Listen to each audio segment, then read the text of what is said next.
열매 맺게 되는지, 그리고 더 나아가서는 우리 교회 생활 속에서 성령의 열매를 통하여 어떤 열매를 맺게 되는지, 또 더 나아가서는 이런 성령의 열매를 맺는 삶을 통하여 우리 세상을 어떻게 우리가 하나님께로 돌이킬 수 있는지, 이런 좀 광범위한 차원에 대해서 이 성령의 열매를 하나하나씩 살펴보면서 다루어가려고 하는 것입니다. 오늘은 그 개요적인 그런 부분을 먼저 좀 다루겠는데요. 그러기 위해서는 그 배경이 되는 16절부터 26절까지를 먼저 좀 우리가 이해해야 될 필요가 있습니다. 그래서 우리말 성경으로 먼저 좀 개요를 나누도록 할게요. 우리 거듭난 자들에게는 육체의 소욕이 있고 성령의 소욕이 있다는 것입니다. 그래서 오늘 16절부터 말씀해 보면 너희는 성령을 따라 행하라. 그러려면 육체의 욕심을 이루지 아니하리라. 이것은 하나의 결론적인 말씀입니다. 우리가 어떻게 하면 죄를 짓지 않고 늘 하나님을 기쁘시게 하는 삶을 살 수 있느냐 하면 원리는 아주 간단합니다. 무엇이냐면 육체를 따라 살지 아니하고 성령을 따라 살아가면 가능해진다고 하는 것입니다. 이 16절 말씀이 어떻게 보면 이 결론의 말씀이라고도 할 수 있습니다. 왜 그런 거 아니? 17절 말씀에 보면 육체를 따라 살아가게 되면 성령을 자꾸 거스르게 된다는 거예요. 그러니까 내 안에는 이 두 가지 끄는 힘이 있다는 거죠. 그러므로 육체의 정욕을 쫓아 살아가면 당연히 성령과 반대가 되어지기 때문에 내 속에서 하나님의 법을 이룰 수가 없다라고 한 것입니다. 그러면서 18절, 19절부터 21절까지 보면 육체에 속한 여러 가지 일들이 거기에 본보기가 되어지는 것들이 나와 있습니다. 거기에 보면 온갖 육체적인 죄악들의 목록이 기록이 되어져 있는 것을 볼 수가 있습니다. 우리는 이 두 가지를 우리가 생각할 수 있습니다. 무엇이냐면 원칙적으로 우리는 예수 그리스도 안에 있는 자들은 원칙적으로 그리스도 안에서 예수님의 그 죽으심에 함께 연합되어져 있다는 사실이죠. 이것은 하나의 원리입니다. 그리고 영적인 원리인 것입니다. 그래서 우리가 잘 아는 바 말씀대로 오늘 24절 말씀에도 보면 그리스도 예수의 사람들은 육체와 함께 그 정욕과 탐심을 십자가에 못 박았느니라. 네, 이것은 이미 그리스도 안에서 이루어진 영적 사실인 겁니다. 네, 그래서 이것을 똑바로 바라보며 살아가야 됩니다. 그럴 때 우리 경험 속에서도 우리가 믿고 그리고 바라보며 고백하는 그 진리가 경험 속에 나타나게 되는 거예요. 사실 그렇기 때문에 이 두 가지 차원이 있다는 것을 우리는 생각할 수밖에 없어요.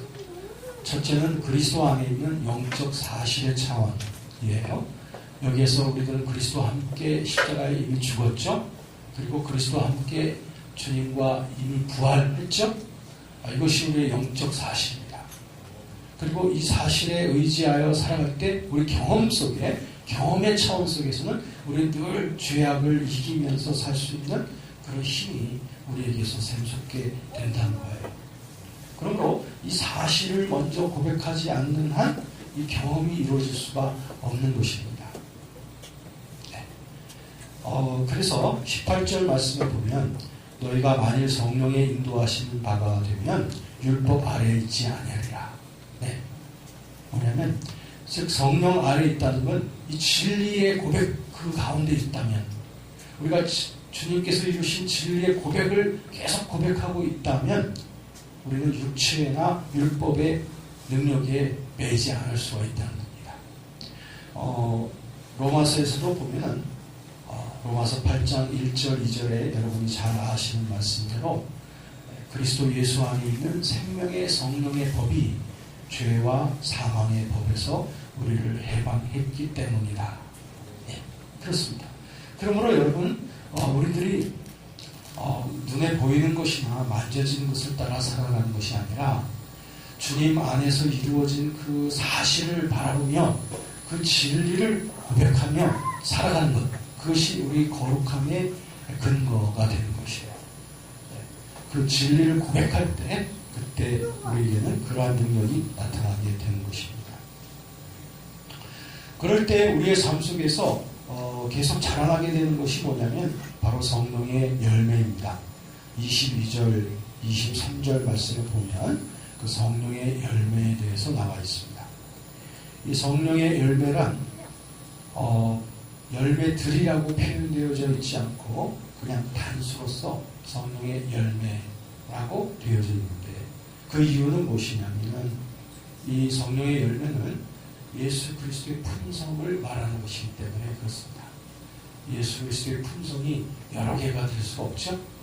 마찬가지로 예수 그리스도의 품성은 사랑이요, 희락이요, 화평이요, 오래 참음이요, 자비, 양선이요, 충성이요, 온유요, 절제가 바로 예수 그리스도의 품성이기 때문에 그렇습니다. 그래서 우리가 성령을 따라 진리를 따라서 계속 고백하며 살아가면 우리 안에서 이 같은 예수 그리스도의 품성이 충만하게 자라나게 된다는 거예요. 이 성령의 열매가 자라남을 통하여 우리들은 이 성령의 열매를 통하여 그리스도처럼 되어져 가는 것이고 뿐만 아니라 우리의 교회 생활 속에서도 이 성령의 열매로 가득 찬 교회로 우리를 확산시켜 가게 되는 겁니다. 우리가 다 죄의 사람들이었지만 그리스도 안에서 변화를 받고 이제는 내 안에서 성령의 열매가 계속 자라나게 될 때 우리 교회는 이 예수 그리스도의 품성, 즉 성령의 열매로 풍성한 그런 사람들의 공동체가 되어져 가는 거예요. 이것이 우리들의 꿈인 것이죠. 뿐만 아니죠. 우리가 살고 있는 이 세상 속에 우리들은 이 아름다운 성령의 열매를 통하여 아름다운 품성들을 우리가 확산의 강을 통해 우리는 세상과 하나님 사이의 다리가 되어져 가는 것입니다. 그래서 고통 속에 있는 세상을 하나님께로 이끌어 드릴 수 있게 되는 것이죠. 여러분, 우리들의 목표는 정말 분명합니다. 하나님께서 우리를 부르신 그 목표는 흐트러짐이 없는 그곳을 향해서 불러주셨어요. 거듭난 우리 모든 사람들은 다 하나님의 것이 되었고 이제는 하나님의 사업을 위하여 드려진 존재가 된 거예요. 그것이 바로 이제 우리 안에서 성령의 열매를 풍성히 맺는 그러한 자들이 되어져 가는 것입니다. 이러한 우리의 영혼이 되어지길 원합니다. 그리고 이러한 우리의 교회 공동체가 되어지기를 원합니다.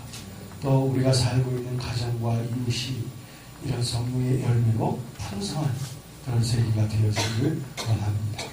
저는 이 주제에 대해서 이제 앞으로 계속적으로 한 가지씩 우리 함께 나눠가도록 하게 될 것입니다.